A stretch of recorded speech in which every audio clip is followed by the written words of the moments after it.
স্থানীয় ইমাম ও ধর্মপ্রাণ মুসল্লিদের লোভ দেখিয়ে প্রায় ১.৫ কোটি টাকা হাতিয়ে নেয়ার অভিযোগ উঠেছে স্থানীয় স্বেচ্ছাসেবক দলের এক সাবেক নেতা ও তার ছেলের বিরুদ্ধে। সবার জন্য ১.৫ কোটি টাকার মতন নিয়ে উদয় হয়ে গেছে। টিসিবির ডিলারের ব্যবসা, ডিপ টিউবওয়েলের ব্যবসা, মুদি মালামালের বড় ব্যবসার প্রলোভন দেখিয়ে একাধিক ধাপে মোটা অঙ্কের টাকা হাতিয়ে নেওয়া হয় বলে অভিযোগ করেন গ্রামবাসী। নাহিদ নিছে নাহিদ তেলের ডিপ, চিনি, চাউলের, তারপরে টিসিবির মাল দিয়া আমার কাছ থেকে ৯,৭০,০০০ টাকা নিছে।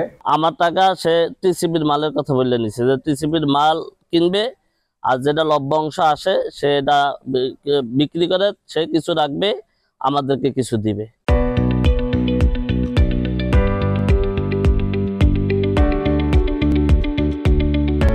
রীতিমতো স্ট্যাম্পে লেখালেখি করে এমন অভিনব প্রতারণার অভিযোগ উঠেছে বরিশালের মেহেদীগঞ্জ উপজেলার চর এককরিয়া ইউনিয়নের স্বেচ্ছাসেবক দলের সাধারণ সম্পাদক ইসমাইল শাহ ও অনার্স পড়ুয়া ছেলে নাহিদ শাহের বিরুদ্ধে। আমার স্ট্যাম্প দিছে, স্ট্যাম্পের সই আছে, ২ লাখ টাকারই সই আছে। তার বাবাকে আমরা জানাইছি, তাকে আমরা জানাইছি, সেটা দিবেন কোনো একদিন জীবনে বাইসে থাকলে পাবেন এমন বলে। মূলত বিভিন্ন ব্যবসায় অংশীদারিত্ব দেওয়ার অঙ্গীকারে এলাকার শিক্ষক, স্থানীয় রাজনীতিবিদ, মসজিদের ইমাম ও গৃহিণীদের কাছ থেকে লাখ লাখ টাকা হাতিয়ে নেওয়া হয় বলে অভিযোগ পাওয়া যায়। ব্যবসায় লভ্যাংশ দেওয়ার কথা বলে লিখিত চেক প্রদান করা হলেও ব্যাংকে গিয়ে টাকা তোলা যায়নি বলেও জানান ভুক্তভোগীরা।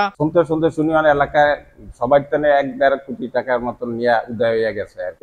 ব্যাংকে লইয়া গিয়া টাকা পাইনি। এদিকে লোভের বশে টাকা দেওয়া ইমামদের নিয়েই এলাকায় তীব্র সমালোচনা চলছে। তাদের ইমামতি ছেড়ে দেওয়ার আহ্বান করছেন কেউ কেউ। কিন্তু এলাকায় একটা গুঞ্জন সৃষ্টি হয়েছে যে আমরা নাকি সুদি ব্যবসা করেছি।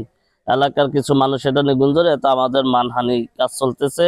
তবে টাকা নেওয়ার কথা স্বীকার করলেও ছেলের প্রতারণার বিষয়টি অস্বীকার করেন অভিযুক্ত নাহিদ শাহের বাবা ইসমাইল শাহ।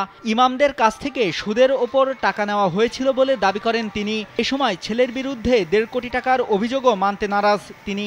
আমার ছেলে নাহিদ, সে ব্যবসা চালাতে গিয়ে এনজিও থেকে কিছু লোন করে, ওই লোনের কিস্তি পরিশোধ করতে গিয়ে কিছু কাস্টমারের কাছ থেকে কিছু টাকা লাভের পে নেয়। যারা যারা টাকা পাবে তারা সবাই আমার কাছে সবার টাকা দিব, আস্তে আস্তে দিব, কিন্তু আমাকে সময় দিতে হবে। এমনি ওপেন রাজনীতি করে না, রাজনীতি তো আমি করি, কিন্তু আমার কারণে তো আর ওরা করে না, ওরা ওই বিএনপি সমর্থিত আর কি। দলীয় প্রভাব খাটিয়ে এ ধরনের প্রতারণা দুঃখজনক বলে মনে করেন স্থানীয় ইউনিয়ন বিএনপির যুগ্ম আহ্বায়ক মোসলেম উদ্দিন। আসলে আমি এই ঘটনা নিন্দা জানাই এবং আমার দল কখনোই এই ধরনের অপ্রীতিকর এই ঘটনাকে সমর্থন করে না। এটা খুবই দুঃখজনক। সে তো আর এই কাণ্ডের সাথে জড়িত না, তা ছেলে করেছে, সে দায় নিয়েছে। বরং আমি যতটুকু জানেছি যে তার বাবা এই বিষয়গুলি সাধারণ যারা পাওনাদার তাদের সাথে কথাবার্তা বলছে। এটা হচ্ছে সমস্যার সমাধান হবে আমি আশা করি। টাকার শোকে ভুক্তভোগী এক নারী মৃত্যুবরণ করেছেন বলেও দাবি করেন এলাকাবাসী। নাইমুল হাসিব, কালবেলা।